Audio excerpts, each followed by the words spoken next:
What's up, everyone? Welcome to the channel. Today, we're going to be breaking down UFC Fight Night, Kape versus Horiguchi. I'm really excited for this fight night. I think the flyweight division is one of the best divisions right now. If you go through it, we got Pantoja versus Van upcoming for the belt. That's a great rematch, very highly anticipated. Then we have Manel Kape taking on Kyoji Horiguchi right now. And this is one hell of a, what is it called? Fucking hell. Contenders fight. Number one contender fight. So I'm really excited for this fight. I think it's a very high-level fight. I am very high on both Kape and Horiguchi, and I think it's a very interesting fight in the main event. As you can probably see in the thumbnail, I'm pretty high on Manel Kape here. So we'll see. We'll see how this all plays out and everything. But without further ado, let's get into the first fight of the card. This is actually going to be the first fight breakdown on this channel of all time ever, because this is the first video on our channel. So if you like the content, make sure to like and subscribe. We're going to be doing more than just full card predictions and breakdowns, but for now, this is what you got. And then again, like, this is coming out on a Friday. I was a lot more busy this week than I wanted to be, but I wanted to start the channel this week, and I love breaking down fights. I love betting on fights, so let's get into it. Starting out with the first fight on the card, we have Shane Collins versus Otari Tanzilovi. We're going to be going with Shane Collins here. However, I almost picked Otari Tanzilovi. I started out watching Otari tape, and I'm like, dude, this guy at plus 165 versus a guy in his debut, I'm going to pick him. And I didn't know who Shane Collins was. And then I found out. So first I'll describe this lovely gentleman over here named Otari. So he trains with Marab. I believe he trains with Aljamain Sterling as well. He is kind of like a karate-style striker to some degree. What you'll see with him is he's got good kicks. He's pretty flashy. He will spin a lot. But when it comes to his boxing, I'm not as high on it as I would say I am on a Shane Collins. So with Otari, another thing you'll see is he'll throw a 1-2. And just remember I said this. If it comes out, it comes out. Sometimes he'll throw a kick, switch stance, and he'll throw his 1-2. The way he follows through is eerily similar to Sean O'Malley. And he also does a lot of spinning shit. So you could say this is Walmart Sean O'Malley, but a little bit different stylistically. So, but just remember I said that when it comes around to it. And then this guy, some similarities to Ilia Topuria. But anyways, regardless, back to the actual fight breakdown. Otari has some good grappling too, though. Like, you can argue that if he's going to win this fight, he's going to have some success with the grappling. It's going to be hard for him to maintain distance against a guy like Shane Collins, who has great pressure. Otari struggled against Josias Musasa, which was a very tough stylistic matchup for him, and still did very good. It was still a very close fight. But I do think that there will be similar problems occurring in this fight with Shane Collins. And Shane Collins, I think, might even be better than Josias Musasa. But back to his grappling, like, he had success against Josias Musasa, landed a lot of takedowns, eventually got kind of tired from landing some of the takedowns, but still, it wasn't like he fully gassed out. So I do think he has good cardio on the feet. Like I said, he's going to resort to a lot of kicks. He does have some good straight punches. I don't know if his power is as good as necessarily this will show you in Tapology, where he's got 5 TKOs first round, a KO in the second round, and 1 in the third. That's 7 wins by KO out of 14 total fights. Sorry, that's bad math. 11 total fights. But as you see recently, like, his most 3 recent fights, which is probably the 3 best fighters he's fought, he has not been able to knock out. And it's gone to decision. That's not saying that he's pillow fist. He definitely can find a KO, but I'm not expecting it in this fight. But once again, like, very underrated grappling, I would say. And maybe not underrated, but, like, it's good stuff. I think he probably will get a takedown on Shane Collins, but the thing is, like, I do think Shane Collins has a pretty good ability to mitigate the grappling from another opponent. But anyways, this lovely gentleman right here, this is Shane Collins, Mr. Hollywood. He's from Los Angeles, and this guy, I think, is fucking sick. I really like his style. I do think that this could end up being a tough matchup for him if he's a lot slower on the feet. I don't think the speed difference is that much. I think Otari's probably a little bit quicker, but I don't think it's like such a massive difference. And if anything, I think Shane might look slow just because he's not committing to many shots and he's a little bit patient at times. And this is where I would compare his style to Topuria, kind of the way he tracks down his opponents. He tucks his chin. He keeps his hands up, uses his boxing. He uses a lot more kicks at range than a guy like Topuria. But there's a certain way he sways his shoulders at times, stalking down opponents, the footwork he's using. He looks like Ilia Topuria. And he's patient like Topuria. Well, maybe not last week Topuria. That's a different thing. Might have some content coming out about that fight, you know. Let me know if you guys be interested. Regardless, let's get back to Shane Collins versus Otari. So basically what you can take away from this is based off my comparisons for similarities in their styles. This is Walmart, Ilia Topuria versus Sean O'Malley, but not exactly. So anyways, Shane Collins, he's got good boxing. He tucks his chin well. He keeps a high, tight guard, seems very defensively sound. Overall, when I look at his head movement, I'm pretty impressed. Like, it's not the greatest head movement I've ever seen, but it's definitely pretty good. For being 26 years old, I think he should be able to see most of the shots coming his way from Otari. I don't really see him getting clipped with one of these shots. I just think Shane Collins is going to use his footwork, use the kicks to kind of keep Otari kind of where he wants, catch him at times, not force anything. And then I think he has the tools to stuff the takedowns from Otari. Even though Otari might get a couple, Otari's got some good trips, and he will continue to shoot takedowns. If Shane Collins is getting taken down, I do believe that he will be able to get back up to the feet. And I'm going to pick him by decision. I do believe in Otari. I think Otari, once again, he has a good chin. So I feel like I probably said the same shit about 5 times at this point. What I will tell you, I'm picking Shane Collins. Holy fuck. He's around minus 215. I wouldn't play that. I'm giving him like a 55% chance to win, and I believe that's minus 150. No, it's minus 125. So I'd put him right around minus 125, and that's not because I don't believe in Shane. I think Shane he's good, man. And as an American, man, I got to back my boy. This is one of my prospects that I'm looking at right now. I'm believing in Shane. I'm putting some stock into Shane. I think he's super well-rounded. Apparently, he's a nasty grappler as well. We'll see how much of that is just folklore, but hey, we'll get around to it. I believe in this guy. I believe in Otari too. And I think the ideal scenario for you betting degenerates out there is Shane Collins comes out here, flatlines Otari in the first round. No disrespect to Otari with the body shot, so it's not CTE, so his chin holds up long term. And then in the next fight, we're getting Otari as an underdog against a lower level guy, because he is not low level. I could see him going on his own run. But the boxing, like I said, is the biggest problem with the striking of Otari, and that's where Shane Collins does his best work. And I think the kicks will allow him to kind of mitigate the movement from the side of Otari and prevent Otari from just staying away from him. The last thing I will say about this fight, I'm realizing I'm probably fucking 6 minutes deep talking about this fight, if not longer. But I really do like this fight. I think this is top 3 fight on the card, if not top 5. 2 pretty solid prospects. I'm excited. But Otari and Shane are both very similar in size. Otari has fought shorter opponents for a lot of his career. Maybe not a lot of his career. Josias was actually pretty decent size, and Josias had some success. And even then, Otari was bigger. He was taller. Shane is like the same size. And in the face-off, Shane was actually a little bit bigger. So, hey, that is what it is. And then Guillermo Torres. This is another guy that he was fighting. He looked very good against him. Granted, this is an older guy, but not only that, just frame-wise, he's 5'5". So I think Otari looks very good when he's able to use his distance to his advantage. But when you have 2 guys, Shane Collins actually has the better reach, I believe, by 1 inch.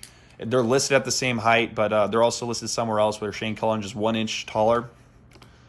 Man, I'll wrap this up soon, I promise. But I think Otari's style is more dependent on being the bigger, more rangier opponent, more so than Shane Collins' style. And Shane Collins' style could actually translate more so positively as the smaller fighter. So now we're going to go do a quick breakdown. This is women's MMA. I promise we're going to run through this quicker than we have been doing. But Karol Rosa versus Luana Santos. I'm going to be picking Karol Rosa, and I honestly didn't do too much research. I've watched some fights of both these gals. Luana Santos has been, pretty entertaining, had some great performances. Has lost to Casey O'Neill, so that's a blemish. But Karol Rosa is a veteran, part of the game. She's seen a lot of things at this point in her career, and she is a dog. That Pandy Kianzad fight was a lot of fun to watch. But ultimately, I'll just break it down like this. Look, we got 20% of people picking Karol Rosa. She is the veteran. She is the more experienced fighter. The sports books badly need her in this matchup. They're taking a huge risk, huge liability. We got Karol Rosa here. It says 2% of the handle. Now, once again, this is DraftKings, so this is subject to change by tomorrow. So I will give this a look tomorrow, but I am pretty confident that Luana Santos is very public. And we go here.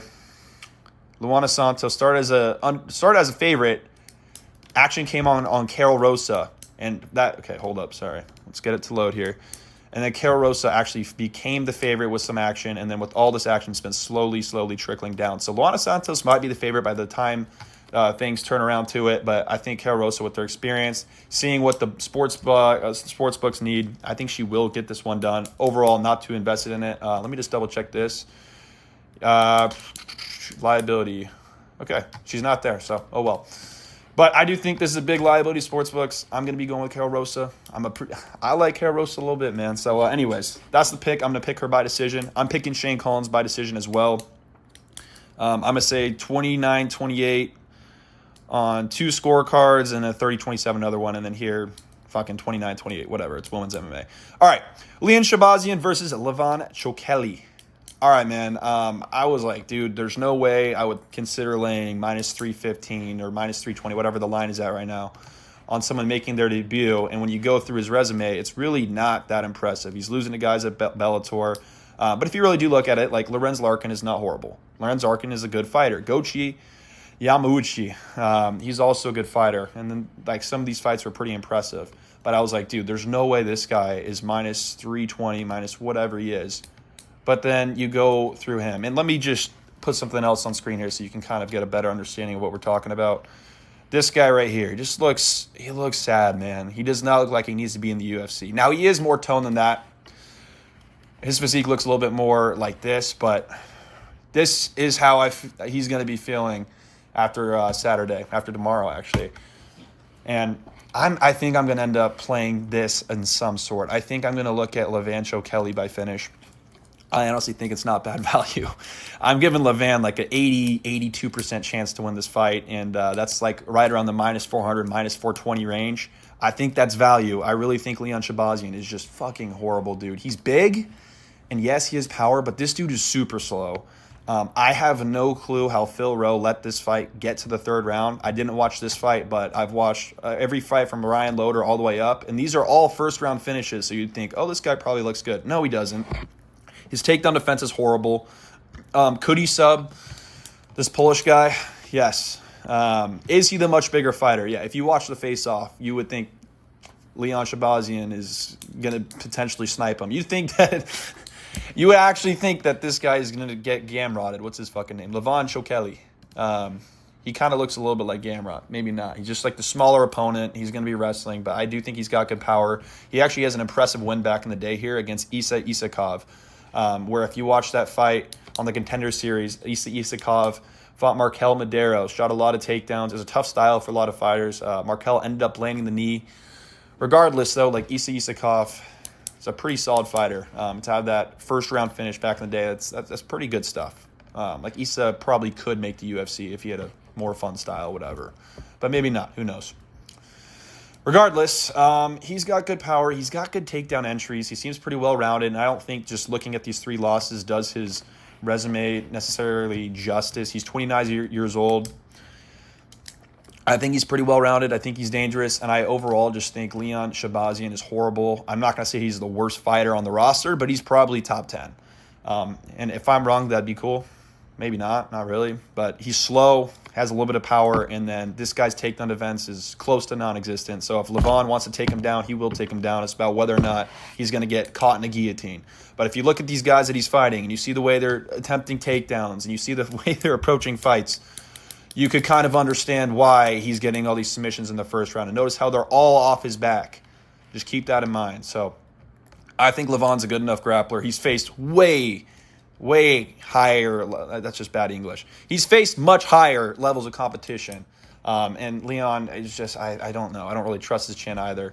Levon, I think, is going to KO him in the first round. If not, yeah, he's going to KO him in the first round. He genuinely better. Like Shahbazyan, bro, this guy's ass. He might fluke a sub, but, I mean, I might hammer Levon and then consider what a sub prop looks like on the Shahbazyan side. So, Chokheli, I actually think is good. I don't think 14-3 with these 3 losses in Bellator is what you should be using as a reference point to how good he is. Like, he's had some good performances. He is somewhat young. He'll continue to improve. This should be a good debut for the kid. And then look at potentially seeing Levon by finish. I'm curious to see what that would look like. Anyways, Michael Aswell versus Gaston Bolanos. I'm going to be picking Michael Aswell. I do think Gaston Bolanos sitting here at plus 330 is just a little bit wide for me. I'm considering playing it. I don't know if it's enough value for me to feel very confident. I said I give like Michael Aswell like a 70% chance to win this fight. Like he's got good cardio. He's a gritty striker. He'll land big shots. And I think he'll be able to put a pace on Gaston Bolanos. But Gaston, back in the day, this guy had a little bit of hype on him. He does look like Ilya Topuria, so hey, maybe that translates. But at the end of the day, I haven't really seen anything from Gaston that really makes me want to pick him here. But part of me does think that just being minus 400 from Michael Aswell for being competitive versus Luke Riley is that's just inflation. It feels inflated, but Gaston hasn't really done anything throughout his career, shown me anything too crazy in the striking. He's got the low kicks. He's somewhat well-rounded, has some power, but overall, it's just I think he's not that high of level. And Aswell probably has the grappling advantage as well. So I'll go Michael Aswell 30-27. Yeah, I'll go 30-27. I could see a KO, but 30-27, maybe round 3 KO. Yeah, moving on to the next fight of the card. We're going to go up. These are these two gentlemen, by the way. All right, there's the breakdown of the measurements. Now let's get on to here. Alan Nascimento versus Mitch Raposo. I'm going to be taking Alan Nascimento here. I think Mitch Raposo definitely could clip Alan Nascimento. Alan Nascimento moving down a division. He's already been down for a couple of fights now. I do understand that. But, hey, you still haven't seen him clipped on the chin against someone with solid power. And Mitch showcased some solid power in his last fight against Azat Maxim, which is a very impressive performance.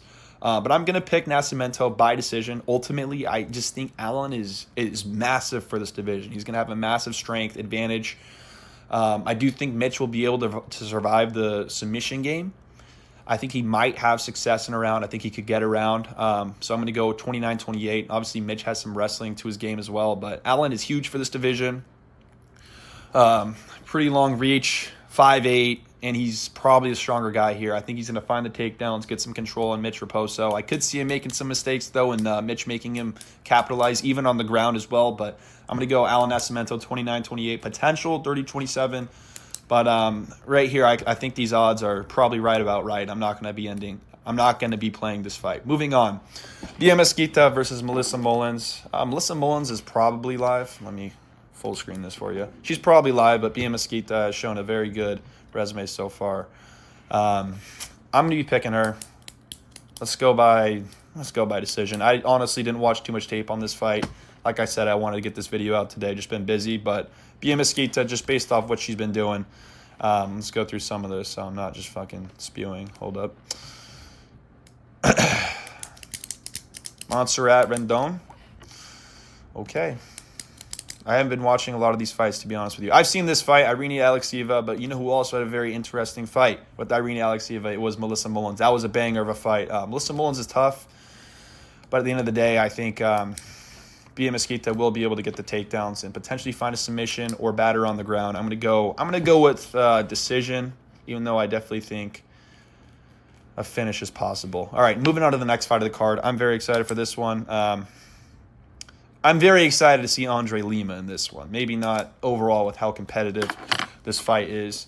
I think Andre Lima is a great prospect. On that year of the Contender Series, I was saying this was my favorite prospect from that year.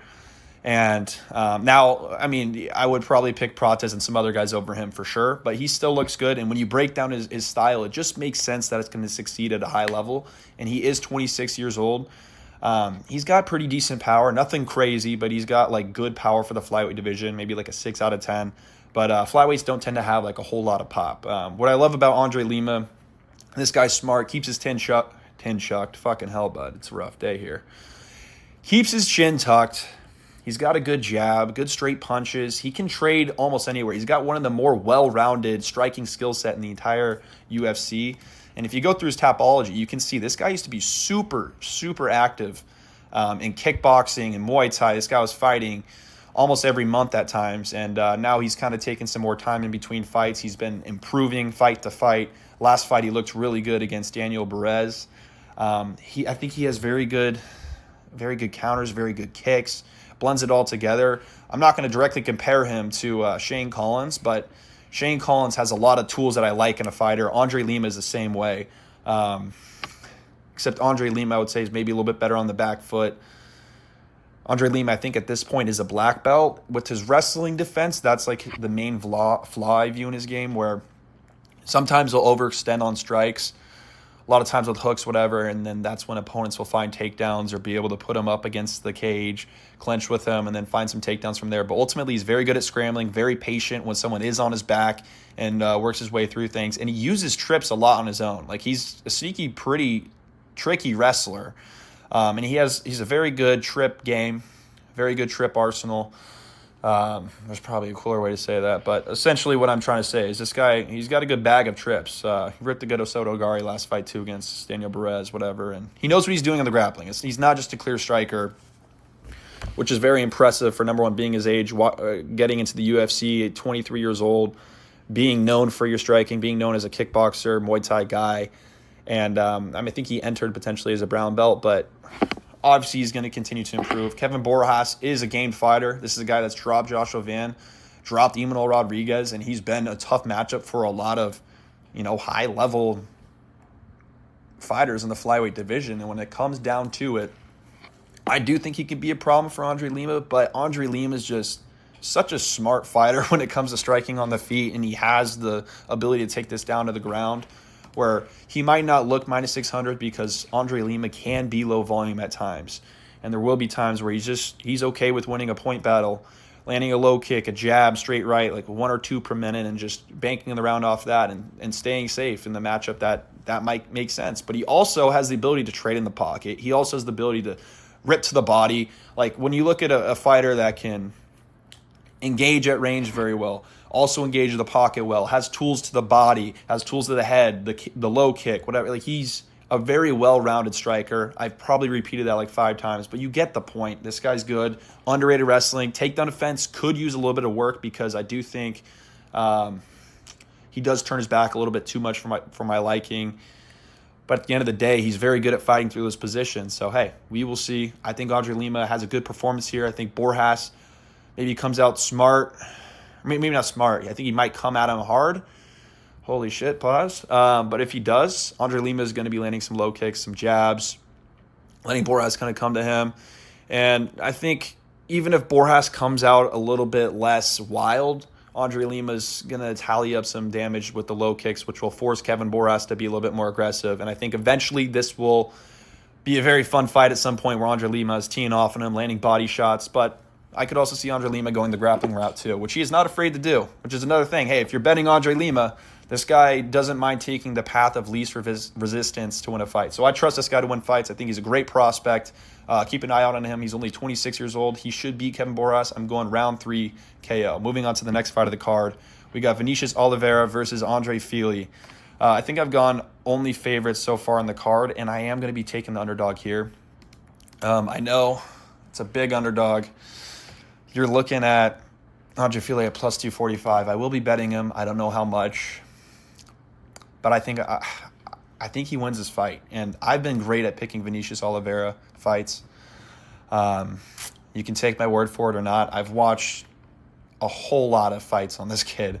I've watched probably every fight from here up, and then I've definitely seen the Quinones fight. I've seen this Ramos fight, and I think I've seen a couple others. So I've probably watched 10 regional fights of Vinicius Oliveira, and I've picked every single one of his fights in the UFC right, and I've also predicted how the outcome was going to go very well as well. So I picked him over Sopai. He was minus 130. I picked him over Simone. He was plus 210. I think I got him at plus like 260 earlier in the week. He's won me a lot of money. And then here, plus 135 against Saeed, minus 140 over Kyler, and then I bet Mario Bautista against him as well. So he's just been a cash cow for me. But ultimately, like, what I see here in this matchup, I do like Vinicius Oliveira, and I think him succeeding would probably be good for the featherweight division. Like, he is pretty promotable. He's very wild, pretty retarded. He's very open to getting countered. If you want to see a fight where he just gets sniped down the pocket after being way too aggressive, I want to say it's the fight versus Ali Taleb. Round 3, I believe this was it. Straight right, straight down the pocket, just fucking binks him. And, hey, that's the risk you run when you're fighting with your hands down, super aggressive like that, without crazy head movement. Like, he has, like, a good chin, but this guy can get clipped clean.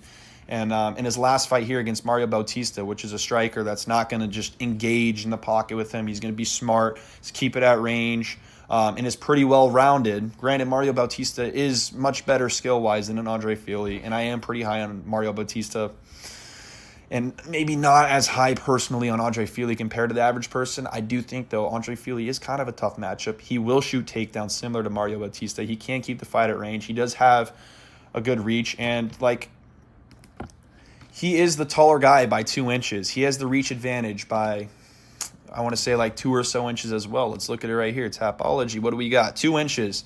Oliveira is used to being the more physically dominant guy. But the thing that I see with this game is, like, it depends how much respect Andre Fili is going to give to his power. You look at the KOs, you think this guy hits like a truck. But realistically, man, like, he's going decision with Ricky Simone, landing a lot of shots on him. He's not KOing guys like that. Yeah, you have to be aware of his power. He might rock Fili, but we'll see. I don't know. I think Fili's going to be able to pick his shots from the outside. And I guess another key point as to why I'm picking Andre Fili is I thought he did very good in his last fight against Jose Delgado, who I think is more technical than Vinicius Oliveira and is already pretty physically imposing for a featherweight. So when you have a Vinicius Oliveira who, in my opinion, doesn't have fantastic power, probably still has good power, isn't like the most accurate fighter, and if there is someone like that you wouldn't say is the most skilled fighter in the bantamweight division, and when it comes to the rankings, it's a guy like Vinicius Oliveira. So I don't know if lighter man skill is really going to translate in this scenario. But even if it doesn't, like, I could totally see Andre Fili getting slapped or finished, whatever it might be, because Andre Fili's not the fucking most smooth, slick striker, but he's impressive, man. He's impressive, so I'm going to go Andre Fili, 29-28, split decision. I think it will be close, but he's going to land some good straight punches. I think he might hurt Vinicius Oliveira with that straight right at some point. I think this will be a fun, very competitive fight. Very excited for this one. And I got to give UFC some credit here. I'm very critical on the matchmaking. This is a card where just matchups like this is a fun fight. Even though this is minus 600, like, this is still going to be a good fight the way I think it'll play out. This is an interesting fight as well. Debut for Murtazali Magomedov, that first fight on the card. So moving on to the next fight. By the way, I'm picking Andre Fili, and I'm probably giving him like a 50% chance. But when it's 50-50, I pick the underdog just for the value. So I will be betting Andre Fili here. I think I'll post my betting slip at the end of this video. Moving on to Melsik, Baghdasaryan versus Murtazali Magomedov. I could see why you would want to bet Melsik and want to pick Melsik. I almost did. It's easy to want to jump the ship on the underdog. And to be frank, I might be doing that with Andre Fili just because it's a Oliveira fade. But in this situation, I couldn't get myself to do it. When you go through Melsik's resume, like, he's looked good, but he hasn't fought anybody good. And then he was looking good against Joshua Cutelaba, and then he has a slip. Kind of weird thing where Josh, like, caught his leg and then immediately just sunk in the rear naked choke. Jean Silva goes out there and finishes him in the first round. But he's plus 400 versus Jean Silva, who's a very proven fighter at this point. Literally had beaten Drew Dober at this point, I want to say. Jean Silva was, everyone knew he was very high level. And we go here and we're looking at Murtazali Magomedov, who's minus 350 in his debut. And if you go through and you watch his fights, his last fight before Dana White's Contender Series, he got dropped and put in a guillotine that was pretty deep, right? He's been clipped a couple times before. His striking defense isn't fantastic, but he is fucking physically imposing. I'm picking him by round 1 sub, and I think if he does win, it's going to be dominant. He's going to look good. He's going to look like the next big prospect in this division. Can I get reminded what division this is? Holy shit. Okay, featherweight. In the featherweight division, dude, like, he's a big guy. He's got good power. He's got a great knee. Got to look out for that. I think Melsik could get clipped by that. But ultimately, I think if there's an exchange where you're slipping and Cutelaba has you in a rear naked choke that quickly, I think Murtazali Magomedov, who I think has better jiu-jitsu, better wrestling than Josh Cutelaba, although I don't think him being from a stand country and having Magomedov as the last name really tells you how good his wrestling is. I don't think it's at the top level of these Dagestani guys. Regardless, it is still pretty solid. And then when it comes to his cardio, I think Melsik probably has a better cardio between the two. But Murtazali should be fine going 3 rounds unless it's one of those fights where he's chasing after Baghdasaryan the full time and feeling after a lot of takedowns. But I think he will land some takedowns. Probably, I think I could see him failing a takedown after Melsik is chopping him up from range, laying a lot of kicks, and having a lot of success. And then Murzali says, fuck this. Fuck the striking. He shoots a takedown, and then from there scrambles over to the back and eventually finds a submission. Round 1. We'll say rear naked choke. But I'm just saying, this dude is hittable. And when it comes to striking defense, he really has not been tested. He really has not been tested. I guess I can go to here now. This probably looks better.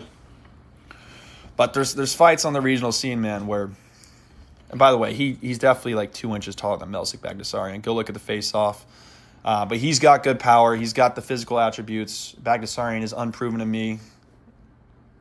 I'm not going to pull the trigger on Melsik just yet. But money line does make sense. I give Melsik probably like a 42% chance, maybe a 40% chance to win this fight, and I think that's value. So you might see me sprinkle some Melsik in there. But ultimately, I think Murzali gets this done, and he looks great doing it after weathering some of the kicks from Melsik. So, yeah, moving on to the next fight of the card. Haider Amil versus Christian Rodriguez. Okay, I'm going to be picking Haider Amil here. I know Rodriguez is a very, very popular pick. Maybe not very popular, but a lot of people I see picking Christian Rodriguez, and I get why. He's a tough test, and he seems to beat every fighter. But what you guys don't know, Haider Amil might have been in the UFC for 2 fights now, but he's got some crafty age underneath him, man. Haider Amil, I believe, is 26 years old. 36 is what I meant to say. He's 36 years old. I think he's 3 fights deep in the UFC at this point. Oh, he's 5. Okay, so at this point, he's a fucking UFC vet. So that means Christian Rodriguez is going to lose this fight. I'm kidding. When it comes to styles, there actually is a reason why I am picking Haider Amil over Christian Rodriguez. Even though I understand Christian Rodriguez is very well-rounded, a tough matchup for a lot of opponents, and I definitely understand that Haider Amil was taken down 7 times in his last performance against Jamal Emmers, right? 7 out of 8 times, and that's a very bad look. But I've convinced myself to pick Haider Amil, and I feel like decently good about it. Between him and Andre Fili as my underdog, I feel a lot better about him. Also, another thing, too, I think Circa is giving you very good odds. Okay, maybe not. Earlier today, they were given the best odds out of any book for you guys to go bet Christian Rodriguez. They were giving him out at minus 180. And Circa, to me, is the sharpest sports book. They have the best algorithms for MMA and most sports as well, but more so with MMA. The fact that they are cheering for Haider Amil as well is something that I like to see. And you go here, we got how many people? We got 64% of people picking Christian Rodriguez. When you look at the betting handles here, we have Haider Amil. Oh, what? This really changed. Fuck, that might change things a little bit. But regardless, even here, 35% of the bet, 55% of the money. So that means the guys with the big money, who are typically the sharper bettors, are on Haider Amil in this matchup. Before this said 2%, so I was feeling a lot better. But there's this right here, which says tomorrow's UFC top 5 factoids. This is Dave Mason. Go give him a follow on Twitter. He works on betonline.ag. And Christian Rodriguez is the second biggest liability. And I think that this will get bet down in a second tomorrow, as you will see. And overall, Haider Amil is not a public play. I'd feel very confident saying that. So anyways, regardless of the betting handle, when it comes to the styles, when it comes to the fights, you're going to think, okay, Christian Rodriguez is going to land takedowns. Christian Rodriguez can fight pretty well at range. But what Christian Rodriguez doesn't necessarily have for Haider Amil is the danger outside of the takedown. And you can go and you can look through Haider Amil's career. You can look at this last fight, say his takedown defense sucks, but I think it doesn't. That's actually the only time he's been taken down in his UFC career outside of on the Contender Series. And you think, oh, he got taken down 5 times. Out of 23, he stuffed a lot of these takedowns. Emrah Samez, whatever it was, he fought in the Contender Series, is actually a pretty solid fighter that I do believe in. Actually, no, I take that back. Believe in's a strong word. But like I do rate to some degree as like a tough test, and to be able to stuff all those takedowns and edge it out over 3 rounds in the Dana White's Contender Series, and having to stuff that many takedowns is probably not what he was expecting. But hey, if you rewatch that fight, you would probably be a little bit more confident in the ability of Haider Amil to stuff the takedowns for Christian Rodriguez. And on the feet, I think Haider Amil is very physically imposing. And I think this fight against Jamal Emmers is not a good example of his capabilities when it comes to takedown defense, simply for the fact of Jamal Emmers is a dangerous striker, guys. He's got good power, and he's a very hard matchup for what the fuck, man? My talking's not good today. But he's a very good matchup for Haider Amil. No, for himself. Fucking hell. All right, you know what? Give me 1 second here. All right, we're back. He's a very tough matchup for Haider Amil, frame-wise, style-wise on the feet, just for the sense of he's got good power. He has the sniping ability, and he's just the longer guy. And Haider Amil, as a physically imposing guy that gets hit a lot, is going to struggle against these guys with good power. Jose Delgado is another guy with good power, right? And he sniped in the first round. So he's coming off a KO loss, going into a fight against Jamal Emmers, who has good takedown entries, right? But he's more likely to find these takedown entries when there's such a big threat on the feet that Haider Amil has to consider. He could potentially get sniped. He has to get past the range. It just, frame-wise, it was horrible for him. Style-wise on the feet, it was horrible for him. And then I think that led to Emmers finding a lot of success with the takedowns. And even then, like, Amil got up a decent bit. Sure, he got controlled for 8 minutes, but like he got up a few times as well. But I would say go to this fight if you want to pick Haider Amil.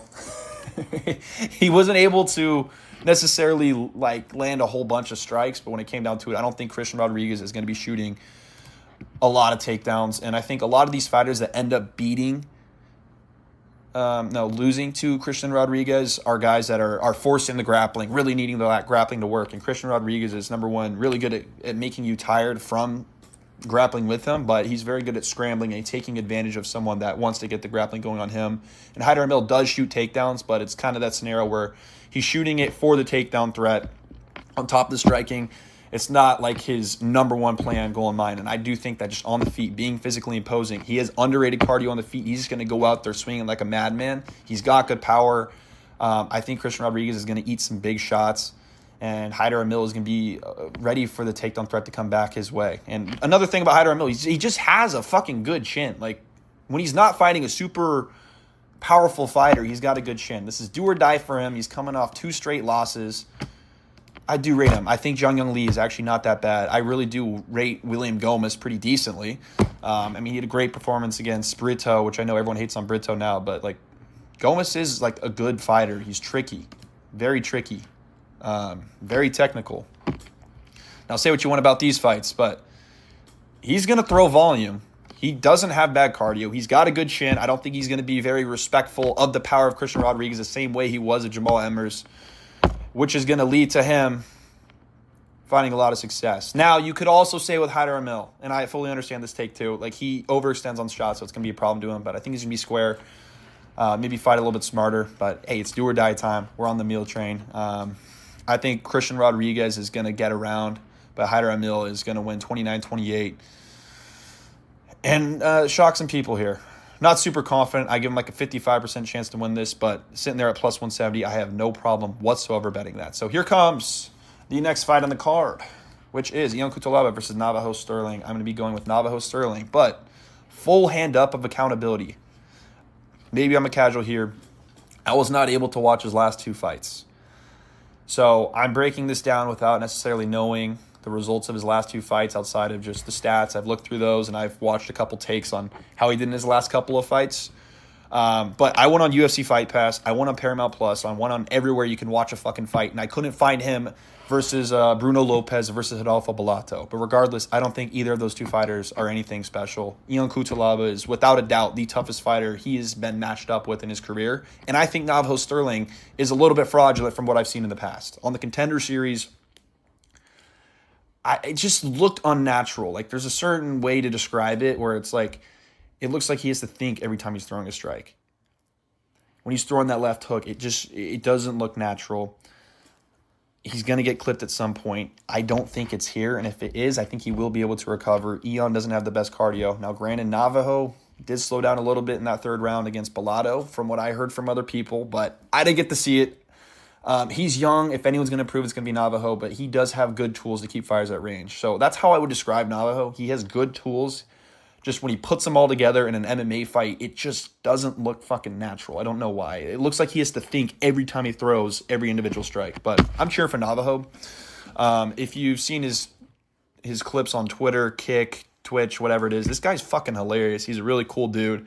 I'm rooting for him. Like, I'm a fan of him to some degree, but if I'm betting aside, I'm without a doubt betting young Cutelaba. So I'll leave you with that. I think Ion can land some takedowns here for sure. I think he can hurt Navajo on the feet. He's explosive. But Ion also is known for just making dumb mistakes. And I don't know. He's probably the quicker fighter too. Like, Navajo is slow. And he does kind of just like give me the vibe that he's going to get flatlined really bad one of these times. And this could be it. But I don't know. I just don't see it. I think. I don't know, man. I'm going to pick Ion. No. I'm going to pick Navajo. I'm going to put him at like a 55, maybe 60% chance, though. 55% chance, I'm going to say. But I think he probably comes out and gets a KO in like round 3. Like, I think he should be able to use his tools well. But just from what we know going into here, I would not be surprised if Ion steamrolls him in the first round. I would be, but like, I wouldn't be shocked. Okay, next fight of the card, regardless. Manel Kape versus Kyoji Horiguchi. It's the reason why you're all here. Thank you for making it this far. If you're this far in the video, this is my first video. Please make sure to like and subscribe. I'm very, very excited for this fight. And hopefully you guys are too. I think Manel Kape is fantastic. I think he beats Joshua Van. I think he beats Alejandro Pantoja. But this is the matchup that scares me. As a guy that has been preaching Manel Kape's name for a decent bit of time. I've been saying he would beat Pantoja since before the Muhammad Mokaev fight, and then everyone switched up on him after that fight. He broke his toe in that first round, and that very clearly limited his ability. Now, I do think there are some similarities between Muhammad Mokaev and a Kyoji Horiguchi in terms of what they can offer on the feet. Now, it's very different in terms of frame-wise and whatnot, but I think you can argue that Kyoji Horiguchi and Muhammad Mokaev are both very tough stylistic matchups for him because they don't mind fighting at range. They're quick, kind of in and out. Kyoji's a better striker than Muhammad Mokaev, but they both have the takedown threat. They're both well-rounded. Another well-rounded guy Manel Kape has fought and he has struggled with was against Mateusz Nicolau. And Mateusz Nicolau got it done earlier in the career. But I am going on paper and I'm saying I think Manel Kape has improved massively. His takedown defense has improved massively. When you look at the Aswell fight, he did great there. And another reason to pick Manel Kape and everyone betting Kyoji Horiguchi, I just want you guys to consider this before you place that bet. When Manel Kape wins, if he wins, the first thing you're going to say is, well, he's on steroids. Well, he's a fucking cheater. You knew this coming into the fight. Like, I'm just saying this much right now. Like, I think we're probably going to see an eye poke, maybe 2, maybe a nut shot, maybe not nut shot, but he's probably on steroids. You know that going in. Before you make the excuses that he's on steroids and you couldn't know that, you knew this coming into it. So I'm predicting this fight, knowing Manel Kape is on steroids and knowing he does have a tendency to eye poke, and he might be a guy that uses it to his advantage. But we'll see. It's nothing on the Gone level. Nothing on the Gone level, but it's still not great. He has popped for steroids in the past, too, so it's pretty much confirmed. He's got Gyno, but hey, he's fucking fun to watch when he has an opponent that is willing to trade with him. That first fight versus Kyoji Horiguchi was very fun to watch. And Kyoji kind of beat his ass, man. He did, pretty much. He dropped him like twice, rocked him like 3 or 4 times. Kyoji was quicker. Manel was forcing the fight a lot of the time, and now I've seen him become a lot more patient. But when I look at the two, in terms of who's improved more since their fight in Ryzen, I'm going to say Manel Kape. Another thing I'm going to say about that first fight is, very weirdly to note, is that is the most slippery octagon, well, not an octagon, it was a ring, I have ever seen. And not only that, Kyoji Horiguchi, being the grappler, is now going to have to find these takedowns with a cage, right? That's going to change things. It's going to make it easier for Manel Kape to stuff takedowns, I do believe. And another thing to note, too, is Manel Kape had some success with the takedowns early on. So Manel is no slouch of a grappler. He can match up with Kyoji maybe a little bit better than we are giving him credit. I do think he'll be able to stuff more takedowns than the Horiguchi backers are kind of saying here. I think we got 55% of people picking Horiguchi. Regardless, I still think more money will be on Manel Kape, but maybe not. I mean, right here, this is, I guarantee regardless, it doesn't matter. 1 second. Sorry, we're back. Manel Kape, I think, is going to end up finding the finish here in round 3 or so. When it comes down to it, I think he's developed massively as a counter striker.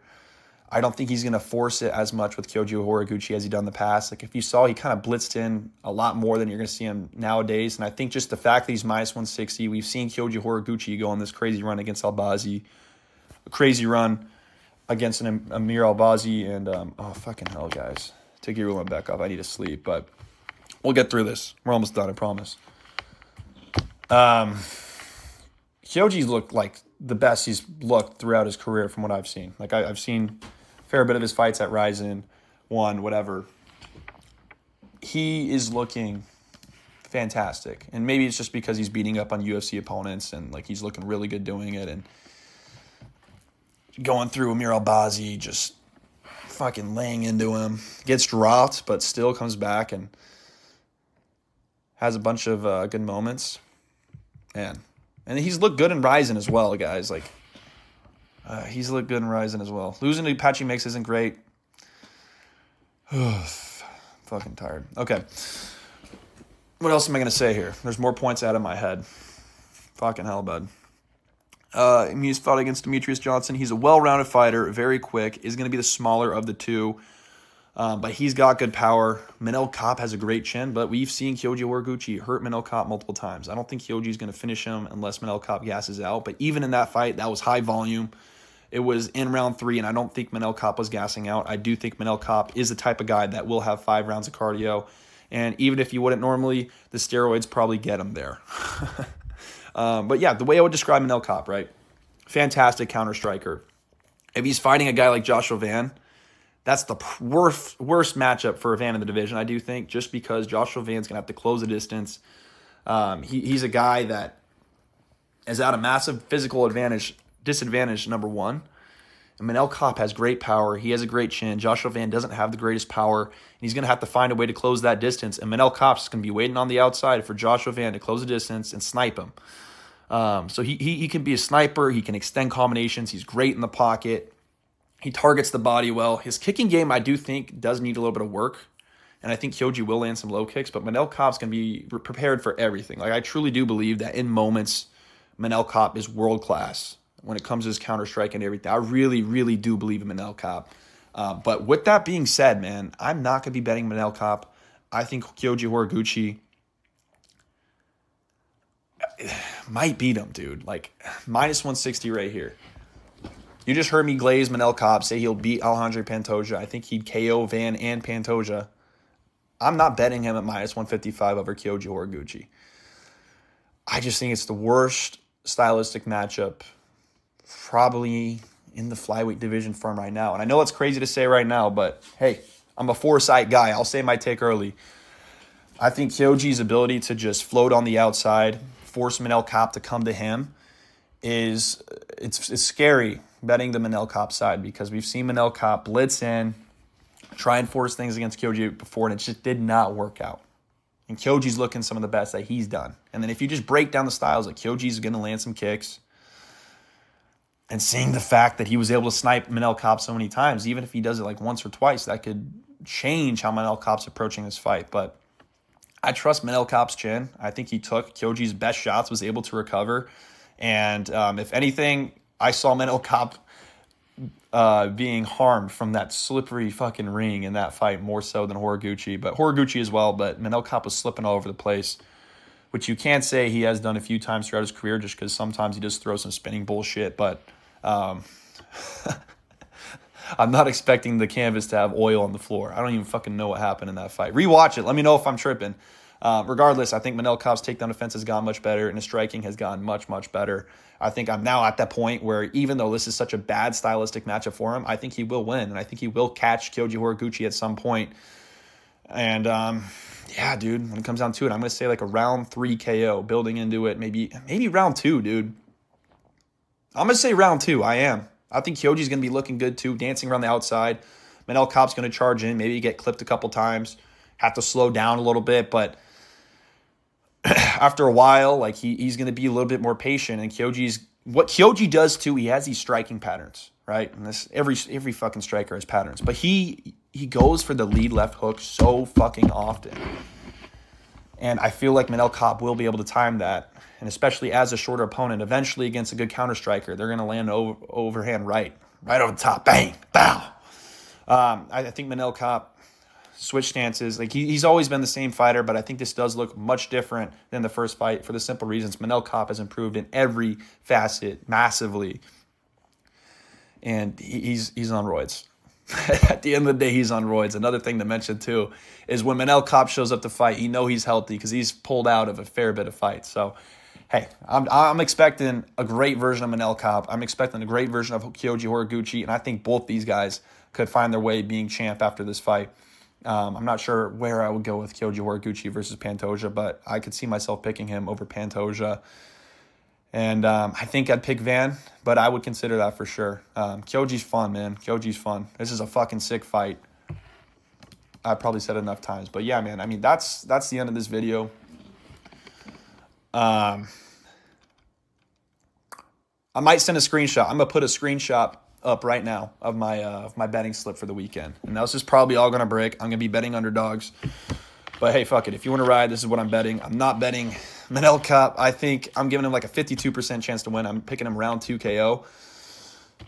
But I fully recognize how good Kyoji is and how tough of a stylistic matchup it is for him. But I just don't think Kyoji's going to get the grappling going like he did in the first fight. It's going to be less of a takedown threat for Manel. I think Manel's done better against fighters with takedown threats. Granted, Aswell Jr, fucking Bruno Lopez, right? That's his name. I'm not tripping right now. It's one of these Brazilian guys. Bruno Silva. These guys that were shooting a lot of takedowns on him, they're a little bit more one-dimensional than said Muhammad Mokaev. But even then, like I think he could have beaten Muhammad Mokaev on that night had he not broken his toe. I believe his movement was greatly affected in that fight. Maybe not greatly, but it was decently affected. You can rewatch it and see it with your own eyes. I think in a rematch, I probably would pick him over Muhammad Mokaev. But once again, wouldn't be super confident because Mokaev has no problem staying at range, mitigating risk, and not engaging in the pocket with Manel Kape. The same way I would view Pantoja and Van. I think they would in a matchup potentially, which is why I would pick Manel Kape. But yeah, Manel Kape, not only just for his skill set, not only for his counter-striking, not only for his ability in the pocket, I am really high on because this guy just has great physical attributes. When it comes to his chin, this guy can take a good punch. If I see Manel Kape flatline in my life, I might be pretty surprised. So with that being said, take Kyoji Horiguchi by KO. But just the counter striking combined with such a good chin, combined with the power that he has newly found with these steroids, man. I think Manel Kape's going to go on a run. He's one of my favorite fighters. Maybe not so much for the steroid part and the cheating part, but just because I've been pushing the Manel Kape train for such a long time, have not switched up, and I'm staying on the train. I'm picking him.